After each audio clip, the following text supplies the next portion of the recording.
السلام علیکم رحمۃ اللہ وبرکاتہ. My name is doctor Zainab Aroob and I am physiotherapist. آج جو میرا آپ کے ساتھ لیکچر ہے وہ ہے سورۃ الیوسف کی آیت نمبر 105 سے لے کر آیت نمبر 111 تک. آج کا لیکچر بہت ہی خوبصورت ہے. آج کے لیکچر میں ہم لوگ پڑھیں گے کہ کیا کیا نشانیاں ہیں قرآن میں اور سورہ یوسف میں، ہمارے لیے کیا کیا اسباق ہیں، اور اہل مکہ کا اللہ تعالیٰ سے خطاب پڑھیں گے کہ اللہ تعالیٰ نے کیسا کیا آخر پہ ایک ڈائریکٹ وحی کی اور خطاب کیا اپنے لوگوں سے، اور ان کو کیا کیا نصیحتیں کی.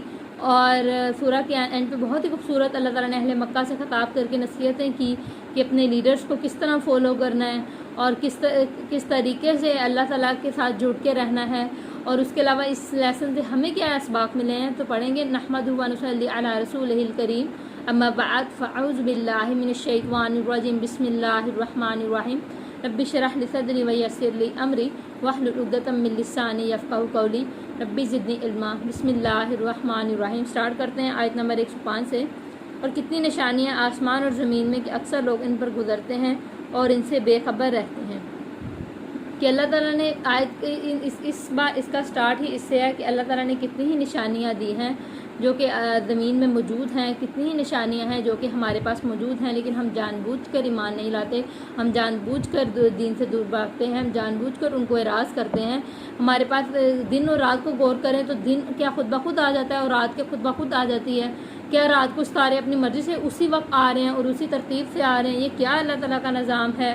اس کے بارے میں کیا نام ہے، اس کو کیا، یہ کیسے یہ نظام چل رہا ہے، یہ سب اللہ تعالیٰ کا کیسے کرم چل رہا ہے، یہ کیسے ایک نظام چل رہا ہے، یہ سب ہمارے جسم کا ہر آرگن کیسے اپنے وقت پہ کام کرتا ہے اور زندگی کے خاص لمحات تک وہ کرتا ہے. اس کے بعد جب موت آ جاتی ہے تو کیسے ایک بیماری یا کوئی چیز جب ایک مطلب سبب بنتی ہے اور حضرت جبرائیل علیہ السلام ہماری جان لینے آ جاتے ہیں تو کیسے وہ جان نکل جاتی ہے اور دل وہ ہر آرگن بند ہو جاتا ہے ایک خاص وقت کے لیے اور پھر آخرت کے دن دوبارہ اٹھایا جاتا ہے. یہ کیسے ایک نظام چلا رہا ہے. اور یہ جب ہم عقل سے کام لیں تو ہم، اگر میں اور آپ اکثر پہلے جاتے تھے تو یہی دیکھتے تھے، جب ہم کوئی باہر جاتے تھے کوئی دیکھتے تھے تو ہم یہی چیزیں انڈرسٹینڈ کرتے تھے کہ اچھا یہ پرندے لہراتے، لیکن ہم کیوں نہیں اڑ سکتے؟ کیونکہ اللہ تعالیٰ کا نظام ہی ہے. اللہ تعالیٰ نے ان کو، اور وہ ان میں ایسا کیا ہے، ایک پر ہلکے سے اور وہ کیسے ہلا کے اڑ لیتے ہیں؟ ہم اپنے ہاتھ ہلا کے اڑ سکتے ہیں؟ ہم اپنے ساتھ کوئی ہلکا سا وہ باندھ لیں، پر ٹائپ کا بنا لیں اپنا اور اس کے ہلا کے اڑ سکتے ہیں؟ نہیں. جو اللہ تعالیٰ نے ان کو جو چیز دی، جو پاور اس میں دے دی، وہ ہم کسی ایک چیز سے جنریٹ نہیں کر سکتے. وہ تو یہ سب اللہ کی ذات ہی کر رہی ہے.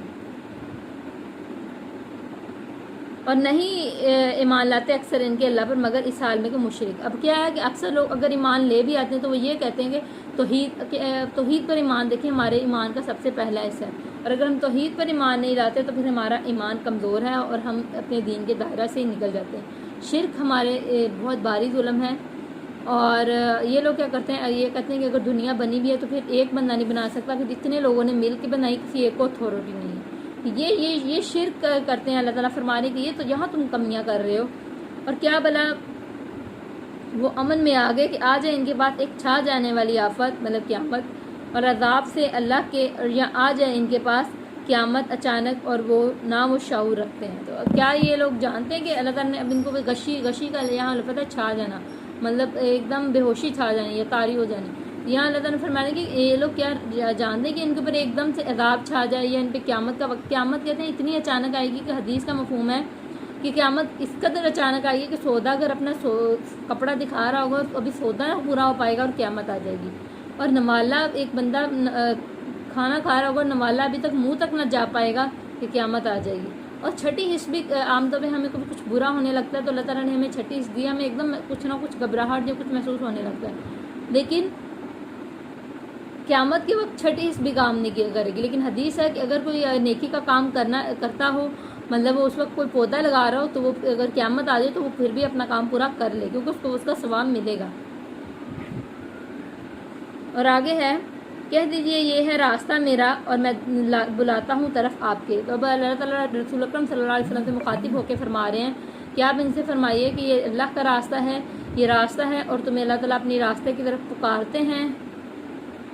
گرمی بہت ہے تو اللہ تعالیٰ تمہیں اپنے راستے کی طرف پکارتے ہیں اور یہ ہے راستہ اللہ تعالیٰ کا اور دین کا راستہ. اور نبیوں کا کام اپنے ساتھ جوڑنا نہیں ہے. نبیوں کا کام یہ نہیں کہ ان کی پیروکاری شروع کر دی، بلکہ نبیوں کا کام اللہ سے جوڑنا ہے. اور ہم پیروں کو فالو کرتے ہیں. اگر ہمیں آنکھیں کھول کے دماغ کھول کے سمجھنا چاہیے کہ اگر ہم پیروں کو فالو کرتے کرتے صرف اس چیز میں پڑ گئے ہیں کہ ہم کیا نام ہے انہی کو مانے ہیں اور ان کے درباروں پہ جا رہے ہیں, ہمیں پتہ ہی نہیں ہے کہ وہ بندہ ہمیں اللہ سے کی بجائے اپنے ساتھ جوڑ رہا ہے, تو یہ بے وقوفی ہے. لیڈرز کو بھی ایسے نہیں فالو کرنا کہ جو وہ غلط کہہ رہا ہے وہ غلط ہے, جو صحیح کہہ رہا ہے وہ صحیح, بلکہ لیڈرز کو ایسے فالو کرنا ہے کہ آپ کا دماغ چلتا ہے, آپ کو پتہ ہے کیا غلط کیا نہیں, کیا صحیح کیا نہیں. تو لیڈر کا کام یہ نہیں کہ آپ اس کو اندھا دھند فالو کرنے لگیں اور نہیں بھیجا. میں ایک منٹ آیت پوری کر لیں. تو کہہ دیجئے یہ ہے راستہ میرا اور میں بلاتا ہوں طرف اللہ کے اور بصیرت پر, اور جو کوئی پیروی کرے میری کی بصیرت پر, کہ مطلب عقل کے ساتھ. تو میں یہ نہیں کہا گیا کہ میری پیروی کرنا, غلط اور صحیح کا اپنے دماغ سے خود دیکھتے ہوئے بے شک عمل کرنا. اور جو کوئی پیروی کرے میری, اور پاک ہے اللہ اور نہیں میں شرک کرنے والوں میں سے, اور نہیں بھیجا ہم نے آپ سے پہلے مگر مردوں کو, اور ہم وہی کرتے تھے طرف ان کے بستی والوں میں سے. کیا پھر نہیں وہ چلے پھرتے زمین میں, اور تو وہ دیکھتے ہیں کس طرح ہوا انجام ان کا جو ان سے پہلے تھے. اور البتہ گھر آخرت کا بہتر ہے ان کے لیے جو تقویٰ کریں. اور کیا پھر یہ تم عقل نہیں رکھتے. اب یہاں مردوں کا ذکر ہے, تو اللہ تعالیٰ نے کیا کیا ہے کہ اب یہاں پہ فتنوں کے دور میں ایک یہ چیز آپ نے یاد رکھنی ہے کہ غلط اور صحیح آپ نے خود دیکھنا ہے. بہت سارے لیڈرز اب آ گئے ہیں, اب آپ نیٹ پہ بھی دیکھیں تو 100 آپ کو علماء کرام ملیں گے اور ڈفرینٹ پوائنٹس ملیں گے. اب عقل و شعور کے ساتھ ریسرچ کرنا اب ہمارا کام ہے, اندھا دھند کسی کو فالو نہیں کرنا چاہیے. اور یہاں پہ سائڈ میں ہے کہ مردوں کو بھیجا. اب مردوں کو ہی کیوں بھیجا؟ اللہ تعالیٰ نے مردوں کو ضرور بھیجا ہے. اللہ تعالیٰ نے اپنی مطلب مردوں کو ایک خاص پریورٹی دی ہے, اور اللہ تعالیٰ نے یہ نبوت مردوں کو دی ہے. یہاں مردوں کا یہاں ذکر اس لیے ہے کہ یہ لوگ اہل مکہ کویشچن کرتے تھے کہ مردوں کو مطلب ہمارے جیسے انسانوں کو کیوں بھیج دیا اللہ تعالیٰ نے نبی بنا کے. اللہ تعالیٰ فرشتوں کو بھیجتے, تو اللہ تعالیٰ فرما رہے ہیں کہ تمہارے جیسے انسانوں کو بھیجا, تمہارے جیسے مردوں کو بھیجا, تاکہ وہ تمہیں سمجھا سکے جو تمہاری ہی بستی میں موجود تھے, اور پھر بھی تم عقل نہیں کرتے. یہاں تک کہ جب اور تم وہاں ان کی ہم نے دیکھا تھا کہ اہل مکہ کے قریبی قوم سمود, قوم صالح, یہ کیا نام ہے ان کی قومیں جب یہ گزرتے تھے, جب یہ سفر کرتے تھے, ان کی عبرت نماز جگہ سے گزرتے تھے, یہ وہاں سے پھر بھی عبرت نہیں حاصل کرتے تھے. تو اللہ تعالیٰ نے کہا کہ اب میرا عذاب قریب ہے پھر ان لوگوں کے لیے, کیونکہ جب نبیوں پہ جب رسولوں پہ ایک حد تک آزمائش آ جاتی ہے تو پھر اللہ اس کے بعد کیا نام ہے عذاب بھیج دیتے ہیں, تو پھر وہاں سے پیغمبر کو اور ایمان والوں کو اٹھا لیا جاتا ہے. یہاں تک کہ جب نا امید ہو گئے رسول اور انہوں نے سمجھا کہ بے شک یقیناً وہ جھوٹ بولیں گے, اور آ گئی ان کے پاس مدد ہماری, تو بچا لیا ان سے اس کو جسے ہم چاہتے ہیں, اور نہیں پھیرا جاتا عذاب ہمارا ان لوگوں سے جو مجرم ہیں. تو اللہ تعالیٰ نے جو مجرم تھے ان سے عذاب کو دے دیا گیا, ان سے عذاب نہیں پھیرا جائے گا, اور یہاں سے ایمان والوں کو بچا لیا جائے گا. البتہ تحقیق ہے ان قصوں میں عبرت.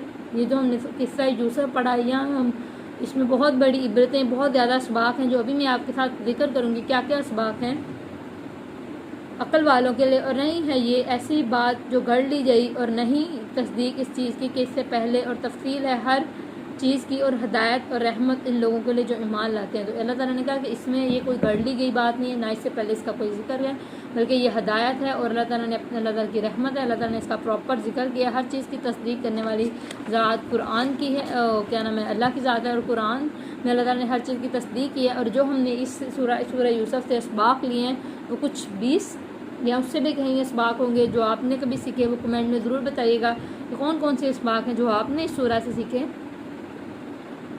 صبر سب سے پہلا سبق تھا کہ کس طرح صبر کیا ہم نے حضرت یعقوب اور حضرت یوسف کی زندگی سے سیکھا.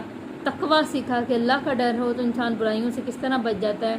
توکل سیکھا, تدبیر سیکھی کہ اللہ تعالیٰ کی کیا پلاننگ تھی, حکمت سیکھی. اور تقدیر اور تدبیر میں تعلق ہی توکل ہے کہ آپ کو پتہ ہو کہ یہ میرا تقدیر ہے اور یہ اللہ تعالیٰ کی پلاننگ ہے, تو اللہ تعالیٰ سب بہترین کرنے والا ہے. تو ہر خوشی اور غمی اور آزمائش کا اینڈ ہونا ہے, اس لیے ہر چیز میں پریشان نہیں ہونا. اگر اللہ تعالیٰ نے آزمائش دی ہے, اگر کوئی مشکل ہے تو اس کی آسانی بھی موجود ہے. اللہ کی رضا میں راضی رہنا ہے, اور توکل میں امید ہونی چاہیے آپ کے, اور احسان کی ہمیشہ روش اختیار کرنی چاہیے, اور آخرت کے انجام کی فکر رکھیں, اپنی آخرت پہ فوکس رہیں. اور اس سورہ میں بہت ایک نفس پہ کنٹرول سکھا کہ کیسے حضرت یوسف علیہ السلام نے کس طرح ان کو لبایا گیا، کس طرح ان کو تنگ کیا گیا، لیکن انہوں نے اپنے نفس پہ کنٹرول رکھا اور اللہ سے رجوع کیا، اور جذبات پر قابو، کیسے حضرت یعقوب علیہ السلام نے اپنے جذبات، حضرت یوسف علیہ السلام نے اپنے جذبات پر قابو کیا، کیا رویہ رکھنا چاہیے، برائیوں کا بدلہ اچھائی ہوتا ہے، بدلنے کا چانس دینا چاہیے دوسرے انسان کو، اپنے بھائیوں کو انہوں نے برا نہیں کہا بلکہ ان کو بدلنے کا چانس دیا، انہوں نے دیکھا کہ وہ توبہ کر لیے تو ان کو پرانی باتیں نہیں دہرائیں۔ ہر علم والے کے اوپر بھی ایک علم والا ہوتا ہے، مطلب حضرت یوسف کو اگر اللہ نے علم دیا تو اللہ کی ذات ہے جو علم دینے والی، اور ہر تصویر کا دوسرا رخ ہوتا ہے۔ اگر حضرت یعقوب کو ایک دفعہ قمیض دکھانے پہ ان کی بینائی جاتی گئی، وہ پریشان ہوئے خون بری قمیض سے، تو اسی دفعہ دوبارہ اللہ نے پھر ایک قمیض ہی بھیجی جن سے ان کی بینائی آئی، اور پھر کس طرح کیا نام ہے یوسف علیہ السلام کو کنویں میں پھینکا گیا اور کہاں کی بادشاہت مل گئی۔ تو ہر چیز کی دوسرا تصویر کا رخ ہوتا ہے، اور ہر وقت حق اور باطل کی اسٹرگل چلتی رہتی ہے۔ ہمیشہ حق پر فوکسڈ رہیں اور استقامت کہ دین پر استقامت رکھیں، دین پر استقامت جو ہم سے ایک دم سے چھٹ جاتی ہے، ہمیں اس پہ استقامت، اللہ تعالیٰ ہمیں اس دین پر استقامت کرنے کی توفیق دے، ہمیں دین پر عمل کرنے کی توفیق دے، آمین۔ اللہ تعالیٰ ہمیں اور اسباق اس سورہ سے سیکھنے کی توفیق دے، آمین۔ جزاک اللہ۔